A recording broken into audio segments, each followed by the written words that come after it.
When I first moved into Ridgepoint Pines, I thought I'd finally outrun the noise. 30 years of soil analysis, slope testing, and watching cities ignore red flags had burned me out more than I like to admit.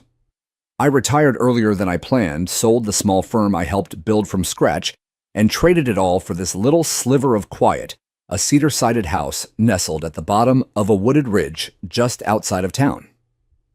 My son thought I was crazy. "You're going to get bored out there, Dad." He might have been right. But boredom sounded a hell of a lot better than bureaucracy lawsuits and sinkholes caused by morons with clipboards. At Ridgepoint Pines, the streets were clean, the homes nearly identical with their beige, stucco, and manicured lawns, and the air smelled of pine and earth after the rain. HOA dues weren't cheap, but they promised safety maintenance and, my favorite part, a hands-off lifestyle. No more problem solving for other people. I was done. Or at least I wanted to be. But trouble doesn't knock when you're ready. It walks up behind you quiet as mist. It was a Tuesday when I noticed the first crack. I was walking past my back fence, coffee mug in hand, watching the early light filter through the ridge trees behind the property line. That fence marked the edge of the HOA jurisdiction, and just beyond it, a steep slope that climbed up into the woods like a forgotten backbone. That morning, I stopped dead. A diagonal hairline fracture no more than half a centimeter wide ran along the bottom of the retaining wall near the side gate. It hadn't been there when I unpacked the garden hose the week before. I knelt, placed the mug carefully on the gravel, and touched the concrete. No dusting, no impact chips. The crack was clean sharp, fresh, like the earth had shifted overnight. Old instincts stirred. The same instincts that once told me not to sign off on a mid-rise in Santa Clara because the loam below it held too much moisture. They'd ignored my warning back then, and I'd testified in court when a section of the underground garage caved in 3 years later. But this wasn't my job anymore. Not my circus. Still that night, I pulled out my old inclinometer kit from storage and did a slope survey near the ridge edge. Just a quick one. Because I couldn't shake the itch in my gut. I didn't like what I saw. The readings showed micro-shift patterns consistent with stress changes likely caused by soil displacement beneath the tree line. Something was moving under there. Not a lot. Not fast. But enough. I didn't panic. Yet. Instead, I walked to the HOA office the next morning, a squat faux cottage building near the front gate with too many flower boxes and not enough logic. I hadn't met many of the board members yet, but I figured it'd be a good chance to introduce myself and flag the potential concern. That's when I met Karen. I'd heard of her in passing from a neighbor or two, always with a careful tone like speaking her name too loudly might trigger an inspection. She was the kind of woman who made her presence known before her heels clicked into the room. Coral sweater clipboard clutched like a badge, and a smile that didn't quite reach her eyes. When I explained what I saw and handed her my preliminary notes, she blinked like I'd handed her alien scripture. "Mr. Grayson, Rick Grayson." "Well, Mr. Grayson," she said, drawing out the syllables like stretching taffy, "we haven't had any geological issues here in the 20 years since Ridgepoint was developed. Our landscape team inspects the perimeter monthly." I'm sure they do. But this isn't about surface landscaping. This looks like subsurface shear. Something's moving under the slope behind my lot. She offered a tight chuckle. "I'm sure it's nothing. These woods shift all the time. Nature does that. Now, if there's damage to your fence, we can submit a maintenance request, but I'm confident our hillside is stable." I kept my expression neutral. "Would you mind if I ran a formal analysis just for peace of mind?" Her smile dropped a fraction. "That won't be necessary. The HOA restricts unauthorized surveying or data gathering on common lands. It could be seen as trespassing." And there it was, that little flicker of control. Not concern, not curiosity, just a need to maintain the appearance that all was well. HOA presidents, like Karen Whitfield, didn't like disruptions, especially not ones backed by expertise they couldn't counter. I thanked her politely, took back my notes, and left. That night, I marked the spot on the retaining wall with chalk. 3 days later, the crack had grown an inch longer. I wasn't imagining things. A week after that, I saw tire marks, deep double-width treads cutting through the brush up on the ridge trail. They were too large for landscaping equipment and too fresh to be maintenance. But when I asked a neighbor, he just shrugged. Probably part of that new soil enhancement project Karen's been talking about, soil enhancement. The phrase made my blood go cold. You don't enhance soil on a ridge unless you're preparing to disrupt it.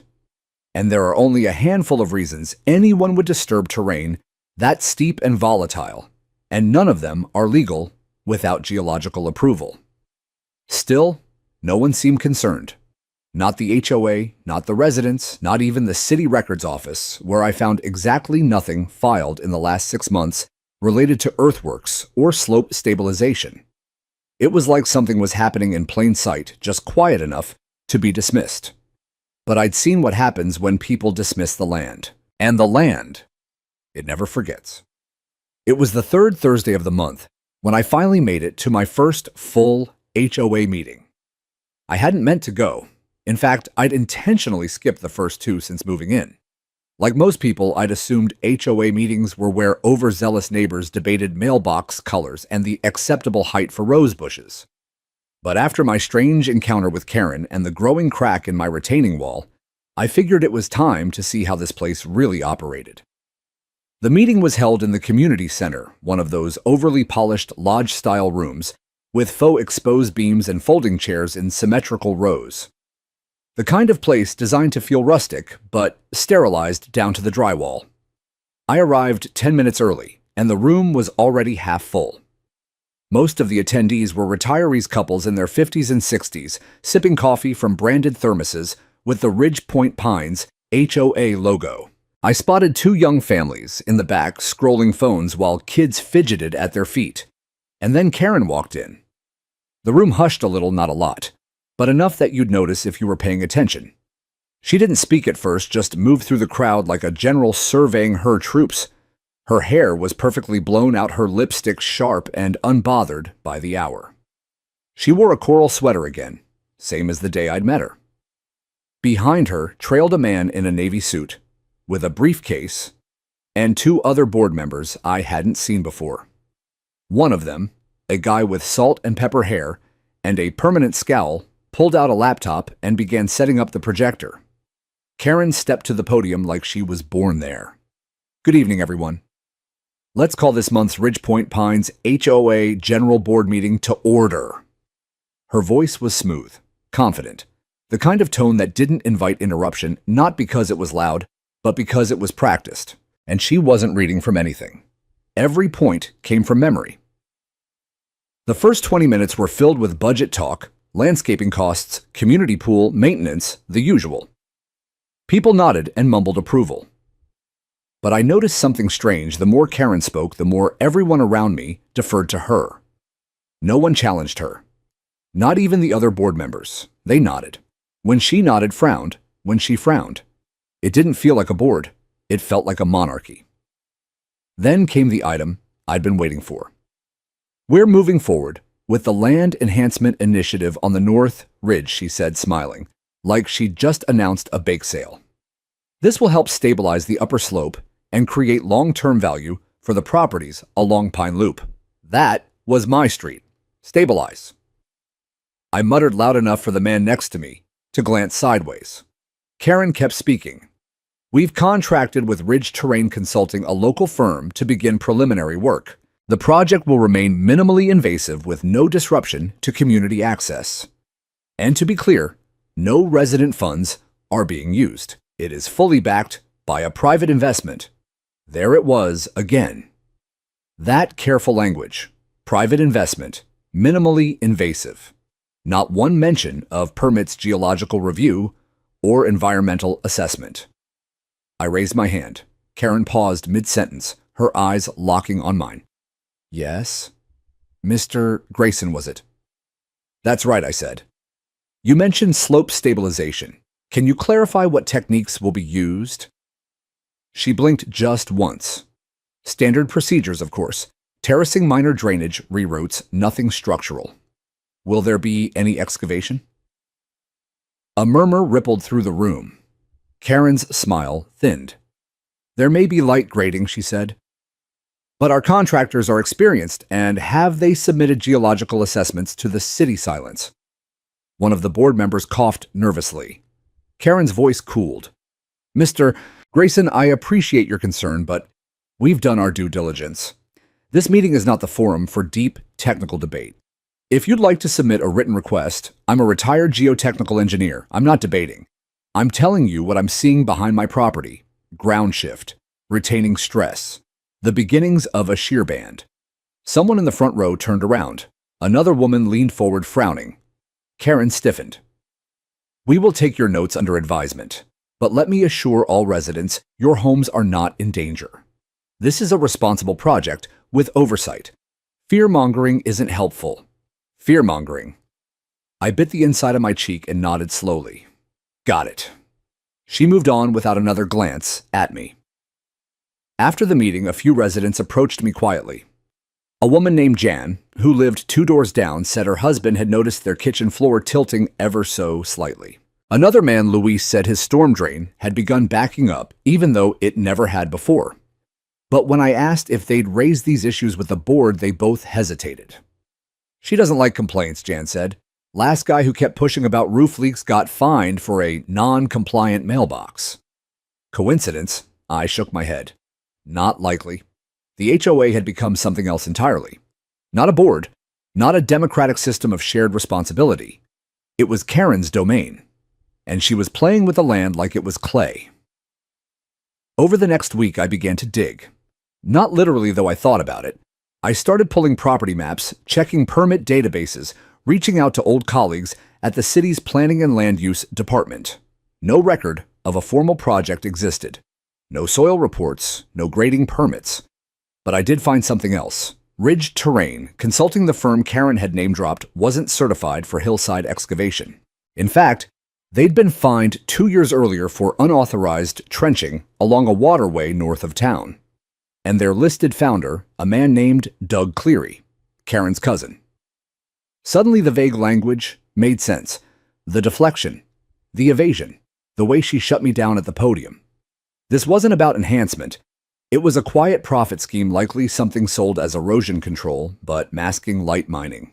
Maybe shale, maybe gravel, something cheap, fast, and under the radar. But if they kept digging up there, if they kept destabilizing the slope, they weren't just risking property damage. They were playing with lives. The smell hit me first. It was faint at first, like damp limestone and diesel. But I'd known that smell too long to mistake it. It came from years of being waist-deep in muddy trenches, standing under hot sun, while machines clawed into soil that hadn't seen daylight in centuries. You never forget the scent of freshly disturbed earth mixed with old rock and engine oil. That smell wasn't landscaping. That smell meant something was being torn open. It started showing up around the second week of enhancement work. I couldn't see much from my property, but I could hear it low rumbles echoing through the ridge, always just after dark. Not the soft hum of maintenance mowers or brush cutters. These were groans, metal scraping against rock. The kind of sound that vibrates through the earth and into your bones. I decided to get a better look. One evening, just before sunset, I hiked up the old fire trail that skirted the edge of the HOA's common woodlands.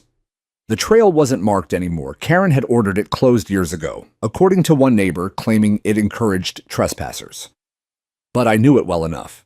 It wound behind the ridge and curved up the back side of the slope, hidden from most of the homes below. When I reached the top, I crouched behind a thicket of manzanita and stared down at the clearing on the other side. They weren't just enhancing the soil. They were excavating it. A small fleet of compact loaders and backhoes sat in a makeshift staging area, their tires caked in gray dust. Portable floodlights ringed the slope, pointed downward toward a trench at least 30 feet wide, 10 feet deep in some places. Men in reflective vests moved around like shadows, directing equipment and carrying long PVC pipes. A blue truck was parked near the edge, its side marked with the Ridge Terrain logo. And at the center of it all stood Karen, in a bright white hard hat and that same coral sweater. I couldn't hear her voice from where I crouched, but I saw her body language, pointing giving instructions, gesturing towards some diagrams held by a worker. She didn't look like someone inspecting erosion control. She looked like a foreman. I took pictures. Not because I didn't believe what I was seeing, but because no one else would unless I showed them. Then I turned around and walked home before the sun dropped. That night, I compiled everything photos of the excavation documents on ridge terrain's past violations. The lack of permits, the creeping cracks near my retaining wall. I wrote a detailed report and submitted it to the city's Planning and Land Use Department. I also copied the County Office of Environmental Review. But I didn't stop there. The next morning, I called my old friend Beth Weathers, a civil geologist, now working for a regional engineering watchdog group. We hadn't spoken in years, but she picked up on the second ring. "Rick," she said, voice thick with surprise.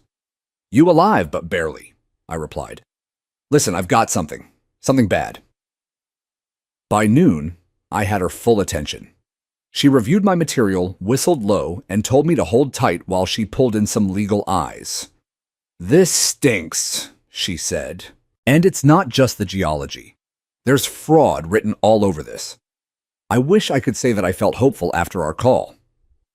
But 2 days later, the noise stopped. The machines vanished overnight. The work site went silent. Not even tire tracks remained on the trail. Instead, a long wooden privacy fence had been erected at the top of the ridge overnight. It stretched across the whole backside of the slope. 8 feet tall, solid pine slats, no gaps. Karen was hiding something. When I asked the HOA board about it during the next meeting, Karen wasn't present. A man named Franklin, one of her more timid yes-men, said she was handling a private matter and wouldn't be attending. I asked if the board had approved the fence. Franklin stammered and said something about temporary visual mitigation for community cohesion. That's not even a real sentence. After the meeting, I caught Luis, again the neighbor, with the storm drain issue. He looked more tired than the last time I saw him. His eyes darted like he was afraid to be overheard. "My kitchen cabinet shifted," he whispered. "Not just the floor, the cabinets. They pulled away from the wall." "You think it's connected?" I nodded slowly. "I know it is." Jan had another update. A thin crack had formed down the middle of her living room ceiling. The HOA blamed seasonal expansion. That was a lie. Beth called again 2 days later. "You're not going to like this," she said. The city rejected the report. What they said, the HOA filed a notice of exemption, claimed the work qualifies as minor landscaping and drainage improvement. No review required. They're excavating a trench big enough to fit a delivery truck. That's not landscaping. I know. But the paperwork passed, likely with pressure. That word again. Pressure. Karen had strings and she wasn't afraid to pull them. But what she didn't realize, what no one seemed to realize, was that the earth didn't care about paperwork. The slope wasn't interested in permits or exemptions. If you violated its natural lines, it reacted the only way it knew how, by collapsing. The storm came 4 days later. Forecasts had predicted mild showers, maybe a 1/4 inch of rainfall. Instead, a slow-moving cell parked over the ridge and dumped more than 2 inches in 4 hours. The pine needles clogged gutters. Runoff flowed fast and thick down old trails that hadn't seen water in years. I stepped outside around dusk and felt it immediately. The hum. The ground has a voice if you know how to listen. Low, reluctant, like a warning. I walked out to the side yard. The retaining wall was quivering, not shaking exactly, just barely shifting as if inhaling under pressure. Then came the pop, a sharp metallic crack, and then silence. The kind of silence that follows a scream you can't hear because the world is holding its breath. Somewhere on the ridge, a tree snapped. I didn't wait. I ran into the house, grabbed my emergency radio, and turned to Channel 6, the local fire department band. Dispatch reporting possible mud flow, repeat active mud flow above Ridge Point Pines. Evacuate Zone 3. I dropped the radio and bolted toward the neighbors, pounding on doors, shouting for them to get out. Water was already spilling across the asphalt. The soil was liquefying. The mine was giving way. And behind it, the land. The sirens didn't come soon enough. By the time the first fire engine made it past the community gate thanks to a padlock the HOA had forgotten to provide a key for the lower ridge, had already started sloughing off like wet clay from a potter's wheel. The slope held for exactly 12 more minutes. Then it didn't. I watched from my front lawn, soaked to the bone as the hillside folded over itself like a wave. It wasn't fast at first.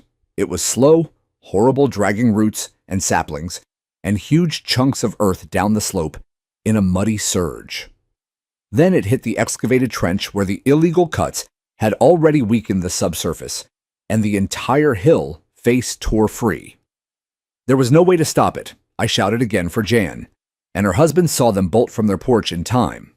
Luis and his teenage daughter came running barefoot, his arms wrapped around her as he pushed her toward my truck. I opened the back door and yelled, "Get in!" Seconds later, a sound I can only describe as a deep-throated roar. 1,000 engines, mixed with a groan from the earth itself, shook the ground. And then the landslide hit the neighborhood. It devoured everything in its path. 5 homes on Pine Loop were swept off their foundations and buried under a slurred wall of mud-broken branches and shattered pieces of drywall. Gas meters hissed. A transformer sparked. A dog barked once, then nothing. We backed down the street in my truck, 4 people jammed in, until we reached the lower cul-de-sac, where the slope flattened out. Everyone was yelling, calling names, waving phones with no service. The rain had finally stopped, as if nature had done what it came to do and was now sitting back to watch. Emergency crews finally cut through the gate. Lights strobed across the soaked pavement. Dazed residents wandered barefoot, clutching each other, some in pajamas, some with bloodied arms or mud-caked legs. But miraculously, no one was dead. Not yet. And nowhere at all was Karen. She didn't answer her door. Her porch light was off. Her shiny white SUV, usually parked front and center near the HOA office, was gone. Someone said she'd left the neighborhood that morning. Of course she had. She knew. The next 48 hours were a blur. FEMA arrived. Search dogs, drones, excavators with proper permits this time. Volunteers handed out bottled water and foil blankets while families stood in shock watching strangers dig through what used to be their living rooms. And I couldn't stop thinking. I told her. I warned her. On the 3rd day, an emergency town hall was organized in the Ridge Point Elementary Gymnasium. Every chair was filled. People stood against walls, babies crying, the smell of wet concrete, and fear thick in the air. The city council sent a representative, a young man in an oversized blazer who clearly wasn't ready for this. And still, no Karen. One of the HOA board members, Franklin, stood up to speak, hands shaking as he read from a crumpled paper. The board is aware of the tragic events. Our hearts go out to those affected. We are conducting an internal investigation. That's when I stood. No more internal anything, I said loud and clear. This wasn't a natural disaster. It was a man-made one. And you all know who signed off on it. A ripple moved through the room. Franklin looked like he might throw up. I have pictures of the trench, I continued. Photos of the machinery. Copies of the permits that don't exist. Karen approved this behind closed doors. She authorized illegal excavation on an unstable slope and dismissed multiple warnings. Murmurs turned to voices, angry ones. What trench? Is that why our water's brown? My kid was almost in that mudslide. I held up my phone.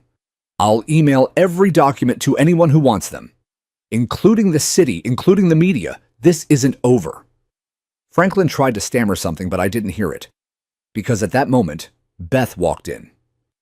She wasn't alone. With her came a woman in a navy blazer, clipboard in hand. A state geological investigator. Behind them, a local reporter with a shoulder-mounted camera. They'd arrived. Beth nodded to me across the room. "This is Ms. Howell," she said into a hastily borrowed mic. "She's here on behalf of the California Department of Conservation. We've reviewed Mr. Grayson's report, and preliminary findings indicate unlawful excavation without required geological review. A full site investigation is now underway."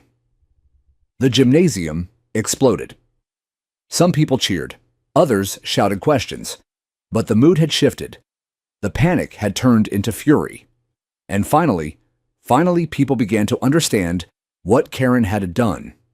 what she'd risked, what she'd cost them. 2 days later, Karen was found. Not dead. Not even hiding. She checked into a golf resort 30 miles away claiming stress. Her name was on none of the public filings. No paper trail, no contracts in her name. Just a web of plausible deniability until Beth and the state pulled tax records. Ridge Terrain Consulting had been paid through a private LLC. The LLC was registered in Arizona under a P.O. box, but the founding documents listed a managing agent, her cousin, Doug Cleary. They had him within a week, and once he started talking, the whole operation unraveled. The mining wasn't for shale or gravel. It was for a rare earth clay used in lithium battery productions dug illegally and sold to a third-party processor. Quick money, no oversight. Just deep enough to stay under radar. Except they dug too much and weakened the slope too fast. The real horror, Karen had filed an insurance rider months earlier, a clause that would insulate the HOA board from personal liability in the event of natural disaster. She'd planned for the collapse. She just hadn't planned for the rest of us surviving it. After the collapse, Ridge Point Pines became a ghost of itself. Emergency crews remained for 2 weeks, and in that time, nothing in the neighborhood resembled normal life. Front lawns were torn up by heavy machinery. Sidewalks crumbled beneath the weight of trucks. Entire streets were cordoned off with caution tape and waterlogged sandbags. The air no longer smelled like pine and mulch.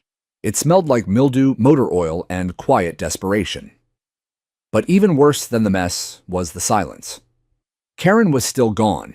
Officially, she was cooperating with authorities, but unofficially, she'd lawyered up and stopped answering questions.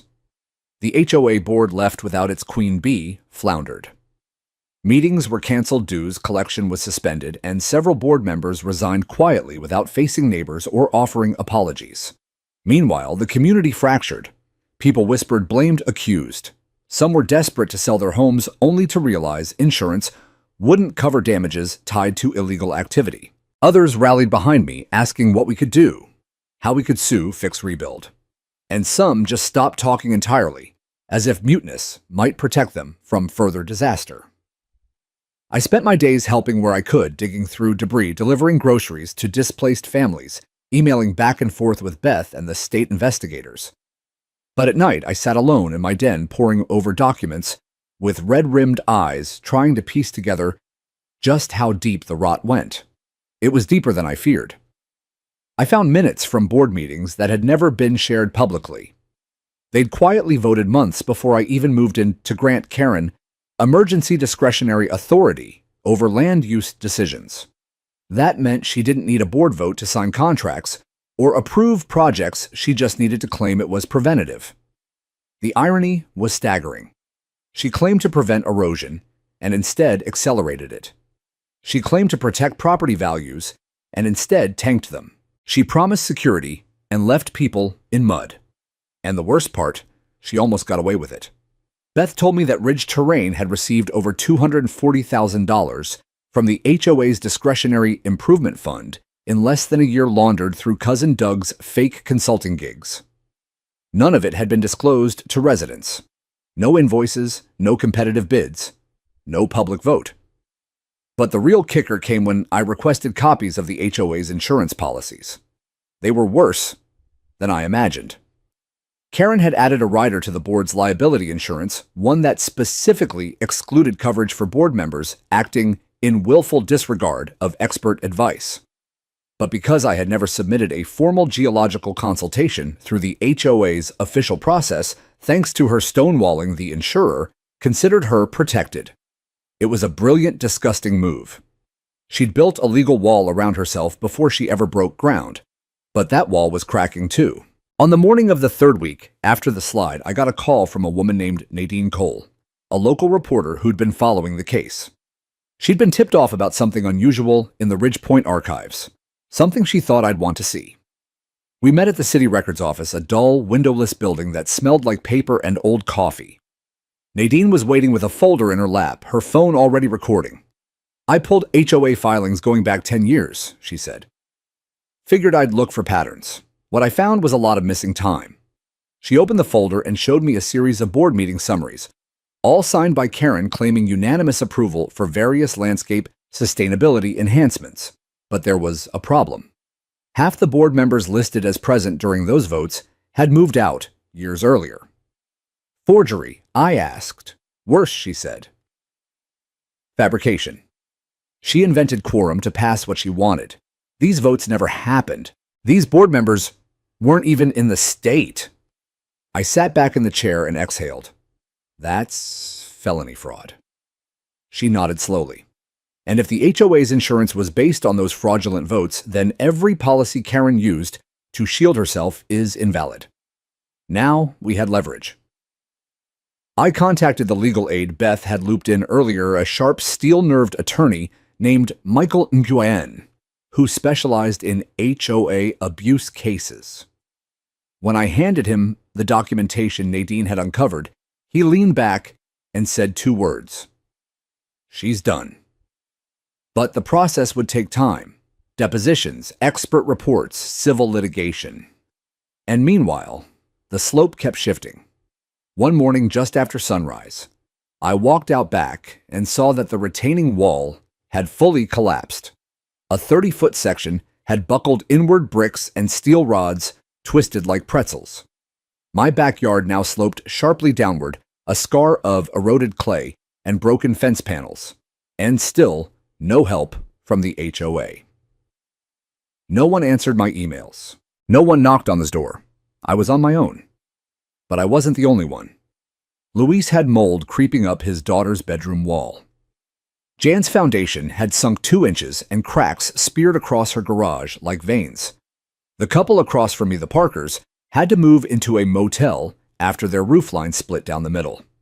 One night we gathered on my porch, 6 neighbors, flashlights in hand, kids asleep in trucks or spare bedrooms.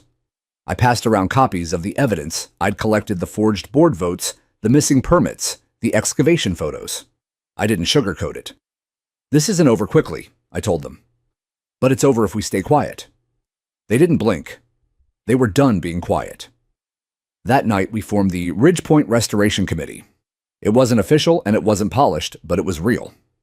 We created a neighborhood newsletter, started documenting every damaged property, filed joint complaints with the State Board of Professional Engineers. We set up a GoFundMe to cover legal costs for families without insurance coverage. Beth offered expert statements for free. Nadine published the full story photos, quotes OIMS. The community woke up and Karen. She went from hiding to spinning. Through her lawyer, she claimed she'd been misled by contractors. She blamed the board for not providing oversight despite her own forged signatures. She even tried to play the victim, citing stress-induced memory loss and confusion under duress. But we had her voice on tape. We had her plans. We had the broken hillside behind us, and we were just getting started. The final collapse didn't happen during a storm. There was no thunder that night. No howling wind, no torrential downpour, just a strange, eerie calm that draped itself over Ridgepoint pines like a funeral cloth.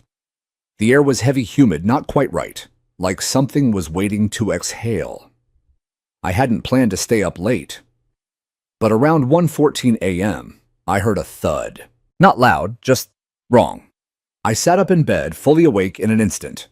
Old habits die hard, especially when you've spent decades responding to land movement like it's an alarm bell. By the time I grabbed my flashlight and boots, I already knew it wasn't a branch falling or a raccoon on the porch.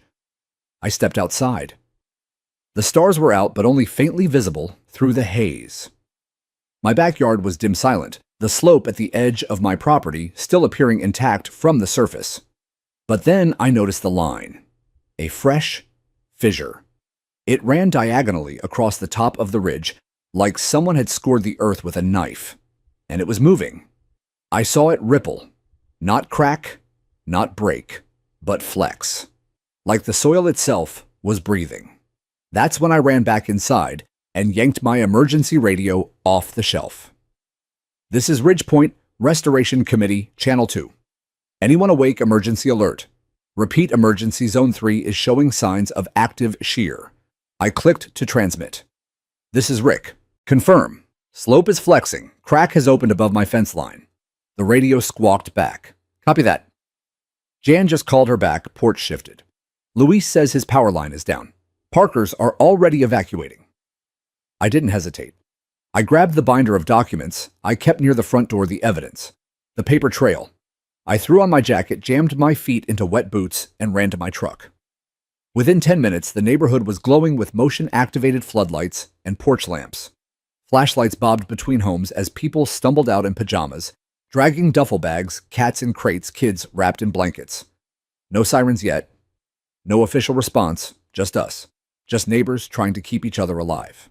I pounded on Luis's door. He answered with his daughter clutched to his chest, one shoe on the other dangling from a backpack.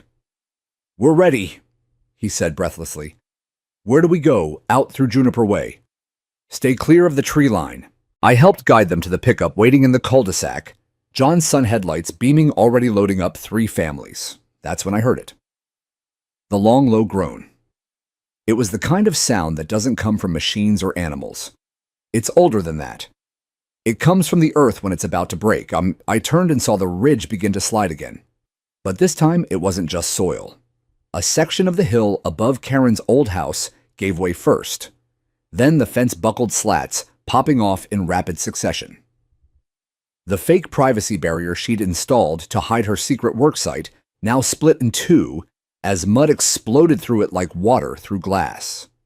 Within seconds, the debris from the illegal trench tumbled down the incline, loose gravel displaced clay, the shredded remnants of PVC pipes that had never belonged there in the first place. It wasn't a full-blown landslide like before. It was worse. It was a series of cascading failures, mini collapses tumbling like dominoes through the upper ridge, each one triggering the next until the entire slope became a loose, churning beast. I shouted for everyone still outside to move. People scrambled into vehicles, one SUV jerking out of a driveway, just as the corner of a roof collapsed beside it. And then, impossibly, a light turned on at the HOA office. For a second, I thought it was motion detected. But then the door opened. Karen. Hair a mess, face pale, wearing leggings and a hoodie, like she hadn't slept in a week. She stood there, frozen hands still gripping the frame, as if her mind hadn't caught up to what her eyes were seeing. I was across the street helping Jan lift a cooler into a neighbor's trunk when I spotted her. And for the first time in this whole nightmare, I didn't feel anger. I felt pity. The woman who once ruled this place with color-coded fines and barked orders about mailbox paint, now just a blinking figure in the glow of a catastrophe she created. I ran up to her. "You need to get out now." She didn't move. "My house," she whispered. I shook her shoulder. "Karen, your house is gone, and the slope is going to bury the rest if we don't move. Come on." Still nothing, so I grabbed her wrist and pulled. She stumbled down the steps, still dazed, and I led her to the back of my truck. Luis waved us forward, already directing traffic down the safe side of the street away from the slope. We pulled out just as the second wave hit. This time, it wasn't just one hilltop. It was the whole eastern face of the ridge. A mass of soil collapsing in slow motion, sweeping into the lower homes like lava. The roar of it was deafening. Transformers popped power lines, sparked windows burst outward, as pressure changes ripped through the air. But we were ahead of it, just barely. By morning, 15 more homes were gone. No one died that night. Not one. Because we'd warned them. Because we'd prepared. Because we didn't trust silence.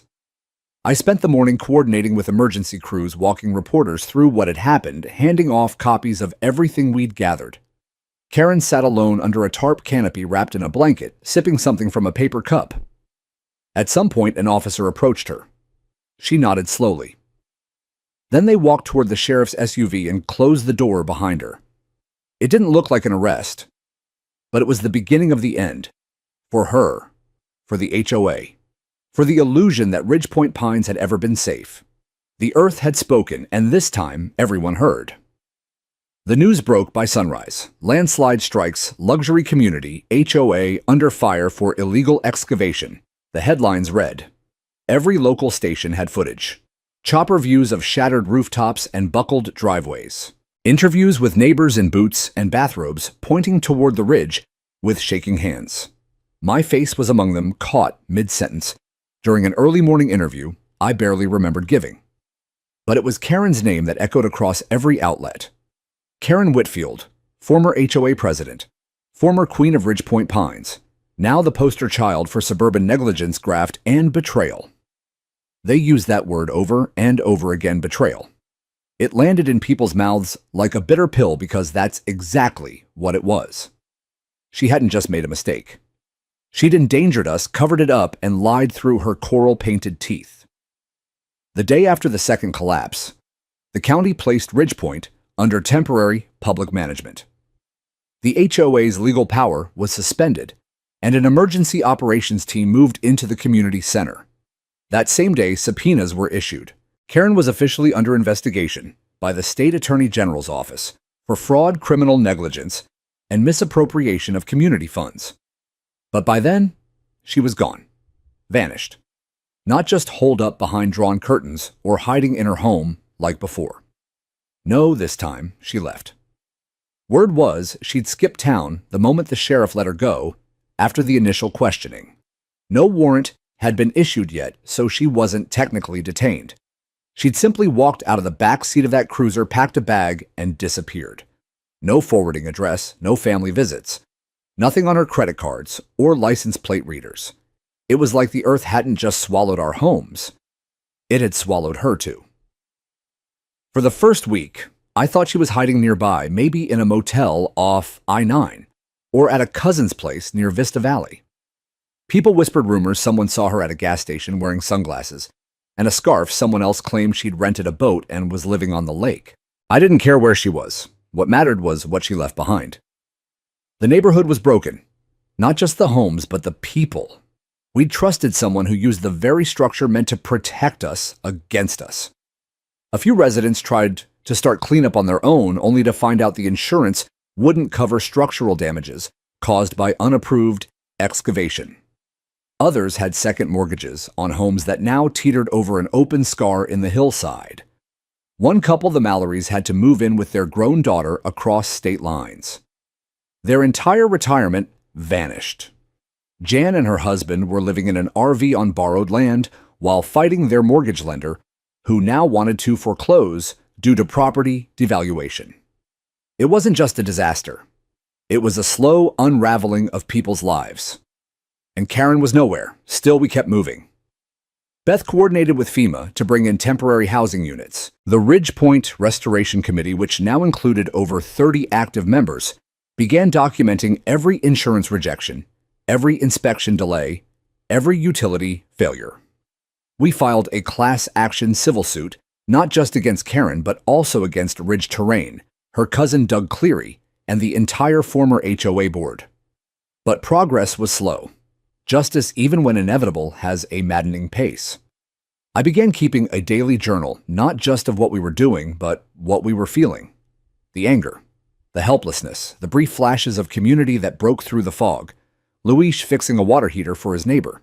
Jan organizing hot meal deliveries. The Parkers hosting Friday night cookouts from the one grill that survived the mud. Somehow, we were still here. And then one night, nearly 6 weeks after the second landslide, I got a call. Blocked number. I almost didn't answer. But something told me to. I picked up, and for 3 seconds, there was silence. Then a voice I hadn't heard since that night outside the HOA office. Rick, Karen's voice, was smaller than I remembered. Unsteady. I need to explain. I stood in my dark kitchen, staring at the rain sliding down the window pane. I'm listening, I said. She hesitated. I never meant for anyone to get hurt. It was just supposed to be a small project. Just some extra funds for the community.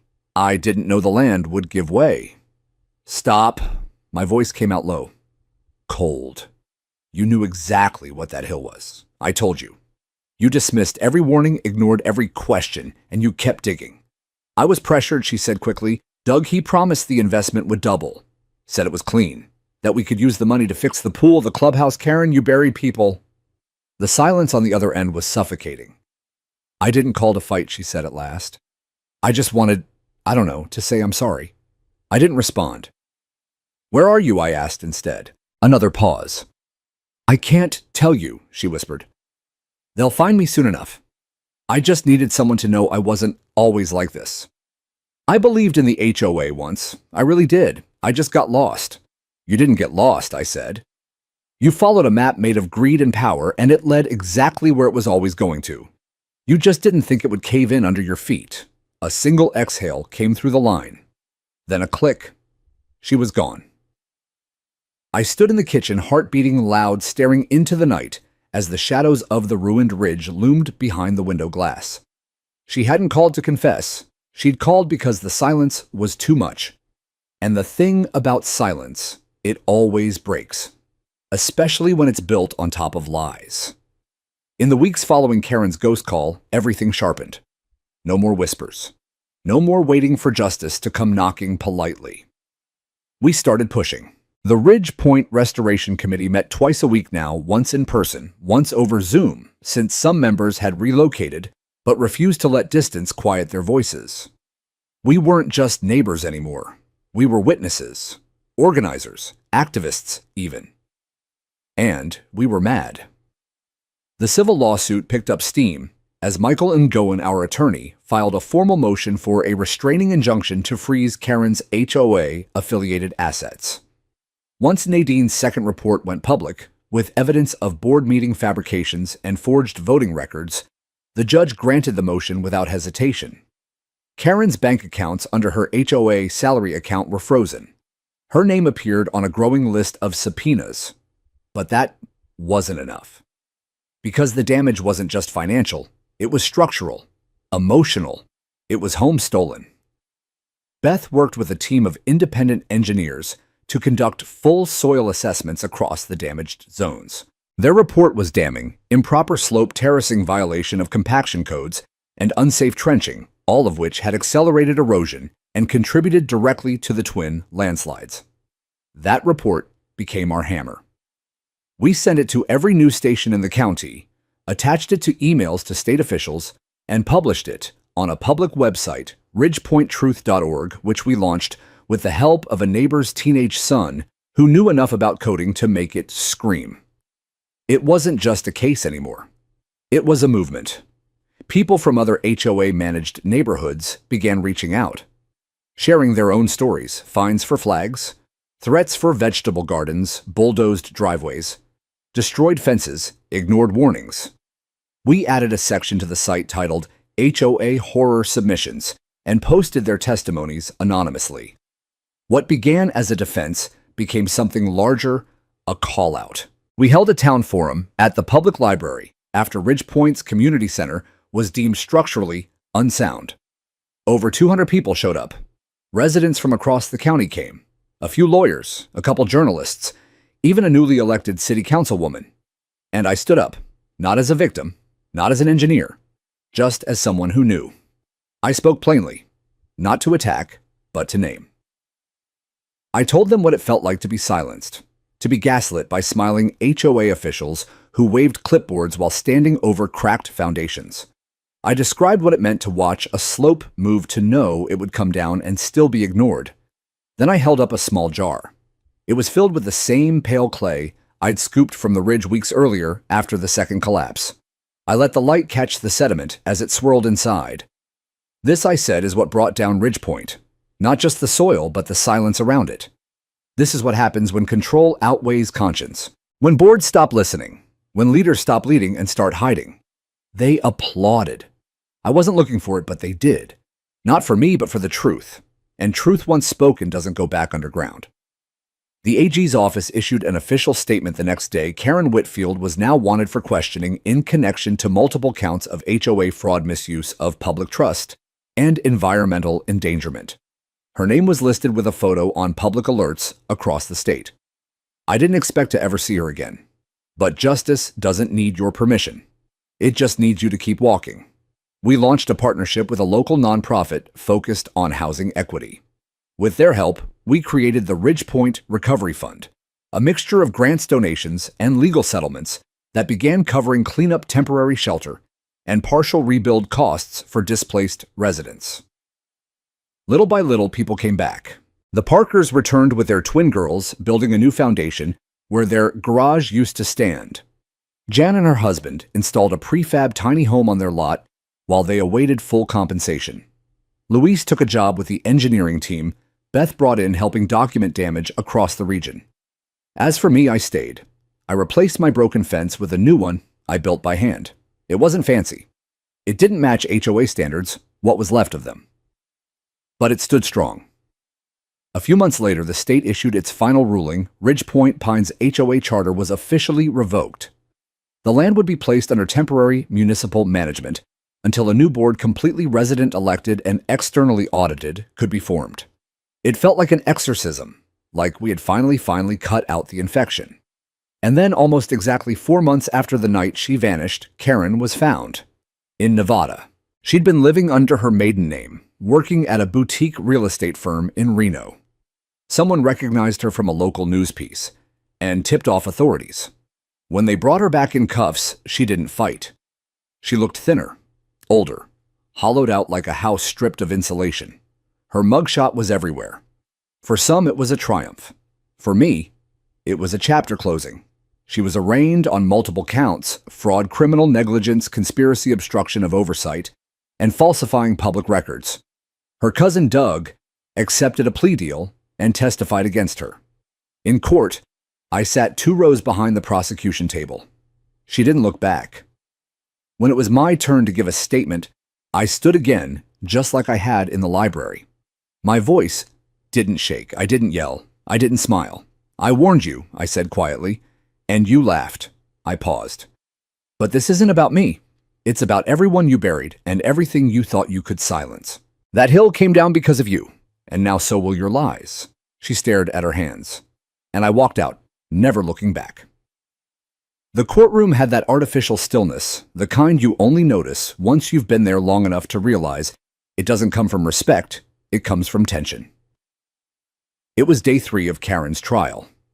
I was sitting just behind the state's table in the designated witness support row, a place I never imagined I'd occupy in my life. Not because I was afraid to speak, but because part of me never thought we'd get here. Not to this point. Not to a world where someone like Karen, so smugly untouchable, could actually be held to account under the harsh white lights of a court of law. She sat at the defense table with 2 lawyers, one whispering constantly in her ear, the other flipping through binders of photocopied minutes and statements. Karen didn't look at anyone in the gallery, not even her former board members, a few of whom were now testifying against her. Not even her cousin Doug, who was already in pre-sentencing, having flipped within the first week. The prosecution had done its homework. They showed the forged meeting minutes with board members who weren't even in the state. They had copies of Karen's private communications with Ridge Terrain Consulting emails, where she explicitly instructed Doug to avoid filing permits with the city. They had the payment trail, too. Bank statements linking HOA funds to shell accounts, and from there to personal spending renovations on her lake house, a $7,200 consultation fee that matched the price of her infamous outdoor kitchen, and a $13,000 payment to a private spa in Sedona labeled as Community Development Research. The gallery murmured at that one. But it was the testimony from the structural engineers that hit the hardest. Beth stood tall in a blazer and jeans, calmly explaining how the slope had been already marginal before the unapproved trenching. She used diagrams. She used plain words. This wasn't an accident. It was preventable. The warnings were there. The science was ignored. Then came my turn. They called me Mr. Grayson on the record, but as I walked up to the stand, I felt more like just a man who'd been forced to watch his neighbors' lives be dismantled literally and metaphorically. I raised my right hand, swore in, sat down, looked straight ahead. The prosecutor started gently, asked about my credentials, my background in geotechnical engineering, my years assessing slope stability and urban development risks. Then we got to the meat. Mr. Grayson, in your expert opinion, had Ms. Whitfield taken appropriate action when first informed of possible instability on the Ridgepoint slope? Would the landslide have occurred? No, I said clearly. Not to that extent, possibly not at all. And how did she respond when you presented her with that warning? She dismissed me, said the hillside was fine, that her team was experienced, then threatened me with a violation notice if I conducted further surveying. The room was silent. I looked at Karen. She didn't look back. Did you ever receive any response from the HOA acknowledging or investigating your reports? No. Was there any community-wide warning issued about the risk of landslide prior to the collapse number? And in your professional experience, is that standard procedure? No, I repeated. It's negligence. Her lawyer objected, but the judge overruled. The prosecutor nodded. Nothing further. I stepped down, hands steady, heart quiet. I wasn't angry anymore, just tired. But inside that fatigue, there was something else, now clarity. The kind that comes after standing in the eye of the storm and realizing you're still here. The defense tried their best. Karen's attorneys pushed a narrative of delegation, that she had trusted experts, that she had acted in good faith, that she'd relied on all others to ensure compliance. They blamed Doug. They blamed the board. At one point, they even implied that I had stirred panic and incited instability by creating confusion among residents. The judge wasn't amused, nor were the jurors. The prosecution closed strong, reminding the court that Karen hadn't just failed to lead. She had abused her position, exploited a system designed to protect community trust, weaponized bureaucracy against the very people who paid her salary. And then, it was done. Deliberation took 3 hours. When the verdict came, I stood among the gallery, hands clasped in front of me, breath held like everyone else. Guilty. On all major counts: fraud, criminal negligence, abuse of fiduciary duty, conspiracy to commit environmental endangerment. Karen didn't cry. She didn't faint or protest. She simply sat there, eyes fixed on the judge, as if staring long enough might pull her back into the world where she used to win. It didn't. Sentencing was set for 6 weeks later. Minimum, 5 years. Possible restitution. Personal bankruptcy was already underway. Her lake house had been seized. Her name, once spoken in every HOA memo and agenda with authority, had become something else entirely. An example. A warning. After the verdict, reporters swarmed the courthouse steps. Cameras flashed, microphones jutted out from every angle. But I didn't stop to talk. I walked down the steps into the sunlight and kept walking. A week later, the first rebuild began. Not a house, not a street, a playground.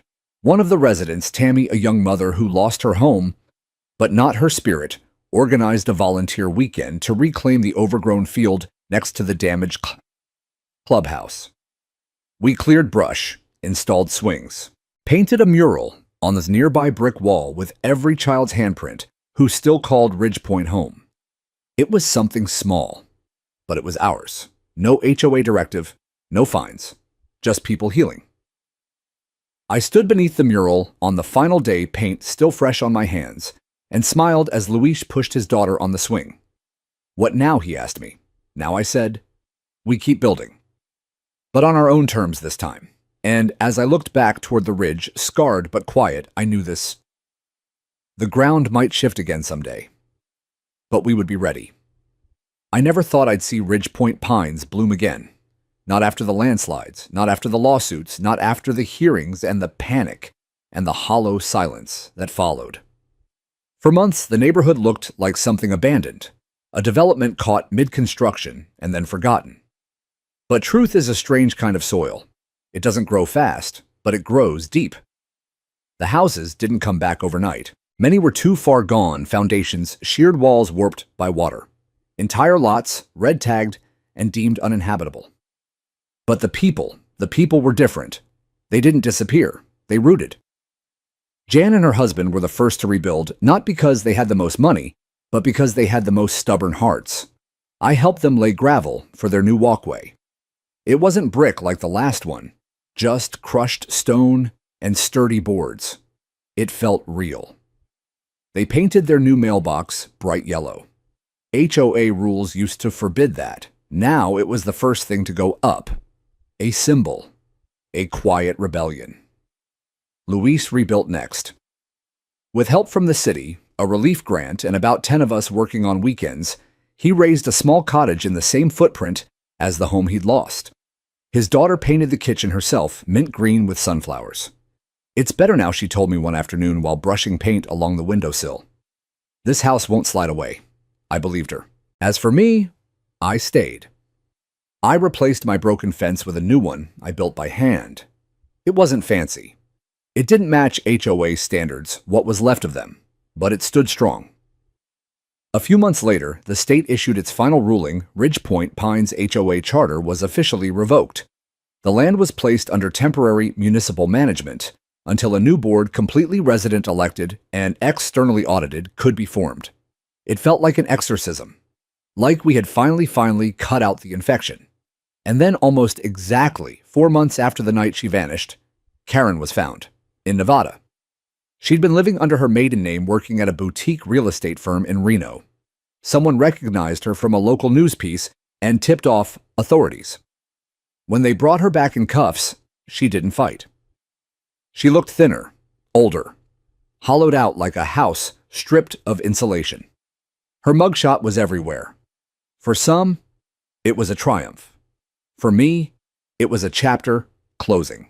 She was arraigned on multiple counts: fraud, criminal negligence, conspiracy, obstruction of oversight, and falsifying public records. Her cousin Doug accepted a plea deal and testified against her.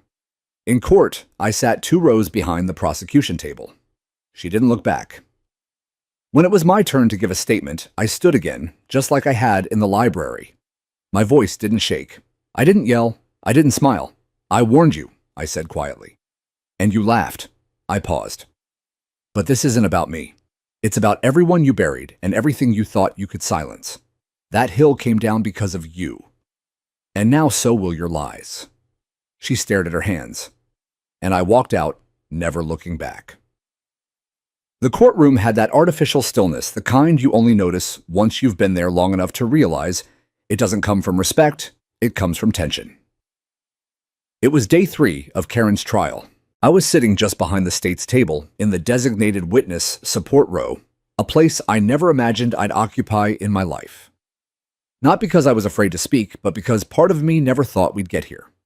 Not to this point. Not to a world where someone like Karen, so smugly untouchable, could actually be held to account under the harsh white lights of a court of law. She sat at the defense table with 2 lawyers, one whispering constantly in her ear, the other flipping through binders of photocopied minutes and statements. Karen didn't look at anyone in the gallery, not even her former board members, a few of whom were now testifying against her, not even her cousin Doug, who was already in pre-sentencing, having flipped within the first week. The prosecution had done its homework. They showed the forged meeting minutes with board members who weren't even in the state. They had copies of Karen's private communications with Ridge Terrain consulting emails, where she explicitly instructed Doug to avoid filing permits with the city. They had the payment trail too. Bank statements linking HOA funds to shell accounts, and from there to personal spending renovations on her lake house, a $7,200 consultation fee that matched the price of her infamous outdoor kitchen, and a $13,000 payment to a private spa in Sedona, labeled as Community Development Research. The gallery murmured at that one. But it was the testimony from the structural engineers that hit the hardest. Beth stood tall in a blazer and jeans, calmly explaining how the slope had been already marginal before the unapproved trenching. She used diagrams. She used plain words. This wasn't an accident. It was preventable. The warnings were there. The science was ignored. Then came my turn. They called me Grayson on the record, but as I walked up to the stand, I felt more like just a man who'd been forced to watch his neighbors' lives be dismantled literally and metaphorically. I raised my right hand, swore in, sat down, looked straight ahead. The prosecutor started gently, asked about my credentials, my background in geotechnical engineering, my years, assessing slope stability and urban development risks. Then we got to the meat. Mr. Grayson, in your expert opinion, had Ms. Whitfield taken appropriate action when first informed of possible instability on the Ridgepoint slope would the landslide have occurred? No, I said clearly. Not to that extent. Possibly not at all. And how did she respond when you presented her with that warning? She dismissed me, said the hillside was fine, that her team was experienced, then threatened me with a violation notice if I conducted further surveying. The room was silent. I looked at Karen. She didn't look back. Did you ever receive any response from the HOA, acknowledging or investigating your reports? No. Was there any community-wide warning issued about the risk of landslide prior to the collapse? No. And in your professional experience, is that standard procedure? No, I repeated. It's negligence. Her lawyer objected, but the judge overruled. The prosecutor nodded. Nothing further. I stepped down, hands steady, heart quiet. I wasn't angry anymore, just tired. But inside that fatigue, there was something else, now clarity. The kind that comes after standing in the eye of the storm and realizing you're still here.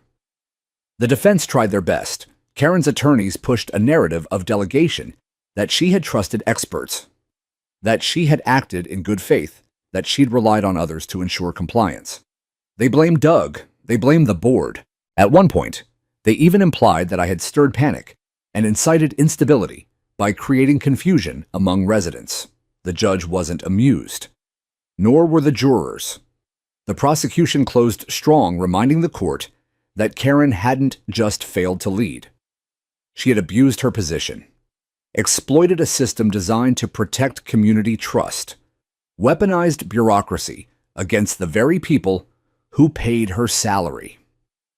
And then it was done. Deliberation took 3 hours. When the verdict came, I stood among the gallery, hands clasped in front of me, breath held like everyone else. Guilty on all major counts: fraud, criminal negligence, abuse of fiduciary duty, conspiracy to commit environmental endangerment. Karen didn't cry. She didn't faint or protest. She simply sat there, eyes fixed on the judge, as if staring long enough might pull her back into the world where she used to win. It didn't. Sentencing was set for 6 weeks later. Minimum 5 years. Possible restitution. Personal bankruptcy was already underway. Her lake house had been seized. Her name, once spoken in every HOA memo and agenda with authority, had become something else entirely. An example, a warning. After the verdict, reporters swarmed the courthouse steps. Cameras flashed. Microphones jutted out from every angle. But I didn't stop to talk. I walked down the steps into the sunlight and kept walking. A week later, the first rebuild began. Not a house, not a street, a playground. One of the residents, Tammy, a young mother who lost her home, but not her spirit, organized a volunteer weekend to reclaim the overgrown field next to the damaged clubhouse. We cleared brush, installed swings, painted a mural on the nearby brick wall with every child's handprint who still called Ridgepoint home. It was something small, but it was ours. No HOA directive, no fines, just people healing. I stood beneath the mural on the final day, paint still fresh on my hands, and smiled as Luis pushed his daughter on the swing. What now, he asked me. Now I said, we keep building, but on our own terms this time. And as I looked back toward the ridge, scarred but quiet, I knew this. The ground might shift again someday, but we would be ready. I never thought I'd see Ridgepoint Pines bloom again. Not after the landslides, not after the lawsuits, not after the hearings and the panic and the hollow silence that followed. For months, the neighborhood looked like something abandoned, a development caught mid-construction and then forgotten. But truth is a strange kind of soil. It doesn't grow fast, but it grows deep. The houses didn't come back overnight. Many were too far gone, foundations, sheared walls warped by water, entire lots red-tagged and deemed uninhabitable. But the people were different. They didn't disappear, they rooted. Jan and her husband were the first to rebuild, not because they had the most money, but because they had the most stubborn hearts. I helped them lay gravel for their new walkway. It wasn't brick like the last one, just crushed stone and sturdy boards. It felt real. They painted their new mailbox bright yellow. HOA rules used to forbid that. Now it was the first thing to go up, a symbol, a quiet rebellion. Luis rebuilt next. With help from the city, a relief grant, and about 10 of us working on weekends, he raised a small cottage in the same footprint as the home he'd lost. His daughter painted the kitchen herself, mint green with sunflowers. It's better now, she told me one afternoon while brushing paint along the windowsill. This house won't slide away. I believed her. As for me, I stayed. I replaced my broken fence with a new one I built by hand. It wasn't fancy. It didn't match HOA standards, what was left of them, but it stood strong. A few months later, the state issued its final ruling. Ridgepoint Pines' HOA charter was officially revoked. The land was placed under temporary municipal management until a new board, completely resident-elected and externally audited, could be formed. It felt like an exorcism. Like we had finally cut out the infection. And then, almost exactly 4 months after the night she vanished, Karen was found in Nevada. She'd been living under her maiden name, working at a boutique real estate firm in Reno. Someone recognized her from a local news piece and tipped off authorities. When they brought her back in cuffs, she didn't fight.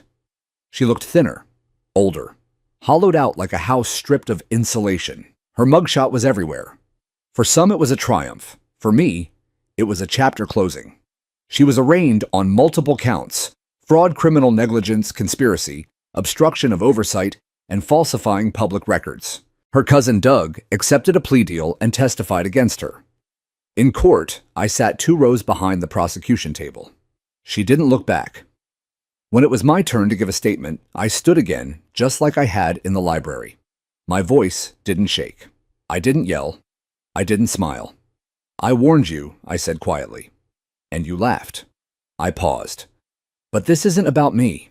It's about everyone you buried and everything you thought you could silence. That hill came down because of you. And now so will your lies. She stared at her hands. And I walked out, never looking back.